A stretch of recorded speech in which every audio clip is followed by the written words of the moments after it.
शेतकरी मित्रांनो, एक 3 दिवस पूर्वी आपण आपल्या मक्कामध्ये आळीची फवारणी केली होती आणि आळी पूर्णपणे मेलेली आहे. हे बघा, वरती येऊन मेलेली आळी. आणि तसं सांगायचं म्हटलं तर 3 दिवस नंतर सारखा पाऊस चालू होता. आज चौथा दिवस आहे आज. आणि त्यावेळेस आपण फवारणी केली त्यावेळेस आपली मक्का इथपर्यंत होती, समजा अर्धा फूट होती. तर त्यानंतर 3 दिवस पाऊस चालू असल्यामुळे अर्धा फूट मक्काची अशी वाढ झालेली आहे. थोडक्यात सांगायचं म्हटलं तर कोणतंही पीक असू दे त्याला पाणी लागतं, पाऊस लागतो.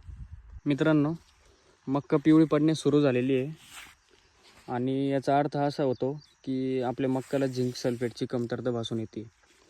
आता आपल्याला खताचा दुसरा डोस करायचा आहे, त्यावेळेस आपण 10 किलो एकरी झिंक सल्फेट वापरणार आहे याच्यामध्ये, जेणेकरून आपल्या मक्काची ग्रीनरी टिकून राहील आणि मक्का पिवळी पडणार नाही आहे.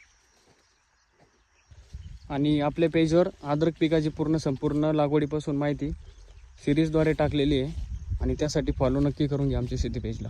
धन्यवाद.